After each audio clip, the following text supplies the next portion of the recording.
Assalamualaikum warahmatullahi wabarakatuh. Alhamdulillah wa syukurillah lillahi ta'ala la rahmatillahi alaina aina fil yaumi hadana fil masjid insyaallah rahmatullahu alaina wa ala nabil karim Muhammad sallallahu alaihi wasallam hayya salimu alaihi Allahumma sholli ala sayyidina Muhammad wa ala ali sayyidina Muhammad. Amma ba'du. Yang saya hormati Bapak Ketua PKM Masjid Maksum Taat beserta jajarannya. Yang saya hormati Pak Imam Khotib Bilal Ghorim. Yang saya hormati para pemuka masyarakat, kaum ulama cerdik pandai dalam negeri. Yang saya hormati bapak-bapak, ibu-ibu, para jamaah yang semuanya insya Allah dicintai oleh Allah dan Rasulnya. Bapak-bapak, ibu-ibu yang saya hormati, pada malam hari ini saya nak menyampaikan suatu kajian ringan, singkat tapi padat, yaitu mengenai masalah niat. Jadi persoalan niat ini sering kita ucapkan dalam segala hal. Kebenaran Nabi Muhammad pernah bersabda, kullu nafsun za'iqatul niat. Artinya setiap perbuatan seseorang itu harus dimulai dengan niat. Atau kullu a'malu binniat. Setiap perbuatan harus dengan niat. Jadi niat itu apa? Niat itu artinya adalah dia menyengaja dengan kesadarannya untuk melakukan apa yang ia harus lakukan. Itu niat. Tapi kalau dia menyengaja melakukan pekerjaan tanpa sadar, berarti tidak berniat itu. Nah, jadi bagaimana kita mendapatkan posisi dalam niat? Dalam Al-Quran itu kita temukan kalimat yang berbunyi fazkurun ni'mati allati an'amtu alaikum. Ingat oleh kamu akan nikmatku. Bahasanya seperti itu. Tapi kalau dalam matematik, ingatan plus nikmat. Nikmat itu kan rasa itu. Ingatan plus rasa sama dengan kesadaran. Jadi kalau kita hendak memunculkan kesadaran, kita harus menggabung ingatan kita dengan perasaan kita. Maka muncullah itu kesadaran. Maka dikatakan dalam Islam, kesadaran itu adalah hidup. Hidup itu adalah kebenaran. Kebenaran itulah Tuhan.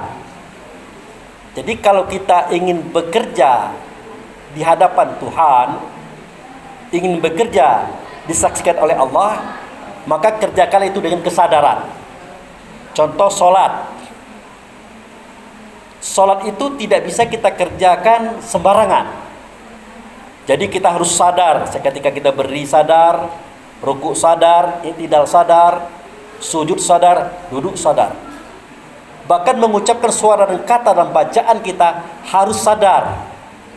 Sampai-sampai Allah berfirman dalam Al-Quran, ya ayyuhallazina amanu la taqrabus shalah wa antum sukaro hatta ta'lamu ma ta'kulun.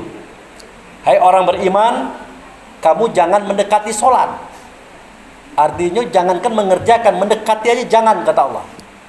Kalau kamu sedang mabuk. Mabuk itu artinya ingatan tidak ada, kesadaran tidak ada, bentuk badan tidak karu-karuan. Jadi kata Allah, tidak usah dekati sholat, apalagi kerjakan. Nah, bagaimana dengan kita? Kita mabuk laida, tapi tidak sadar dengan apa yang kita suarakan, apa yang kita katakan. Tidak sadar dengan apa yang kita perbuat seketika kita berdiri, rukuk, itu adalah sujud, duduk. Bahkan bacaan kita tidak tahu terjemahannya. Nah, ini lebih perlu kita perhatikan lagi. Jangan sampai kita ditampar oleh Allah dengan cara menampilkan burung beo. Beo adalah makhluk Allah yang pandai berbicara tapi tidak ngerti kekeceknya sendiri. Cobalah bapak-bapak, ibu-ibu ke rumah kawan kita ada burung beonya.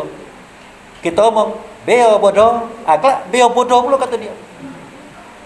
Beo, mana bos kamu? Kalau dia ngomong, beo, mana bos kamu? Pokoknya dia ngikut. tapi dia tidak ngerti dengan kecek dia. Nah, itulah sebuah tamparan Allah kepada kita. Seketika kita sholat, kita tidak mengerti bacaan, tidak sadar dengan gerakan. Hal ini disebut dengan kelalaian. Makanya fawailul lil musallin. Nah, celakalah orang yang sholat. Nah, orang sholat ini celaka. Kenapa? Dia dalam sholatnya dia lalai. Nah, itu saja Bapak Ibu saya hormati. Mari kita tingkatkan kesadaran kita. Jangan sampai tidak sadar. Pas tegak sadar, angkat takbir sadar. Di antara Allahu Akbar, di antara Allah dan Akbar itu masukkan niat kita. Seperti nanti tarawih. Nah, masukkan niat kita. Berapa rakaat? 8 dan 3. Laju, masukkan niat kita. Baru kita berjalan. Hati-hati, jangan kemana-mana lagi ingatan tadi. Harus sadar. Nanti ngadap Allah, cari Allah, tapi pergi ke mall, pergi ke pasar, mulai ngijaukan baju baru, ngijaukan kue bolu, macam sudah kacau kita. Akhirnya tidak sampai kepada Tuhan. Maka gagallah kita dalam sholat kita. Demikian Bapak Ibu saya hormati yang bisa saya sampaikan. Semoga bermanfaat. Lebih dan kurang saya mohon maaf. Wabillahi taufiq wal hidayah. Assalamualaikum warahmatullahi wabarakatuh.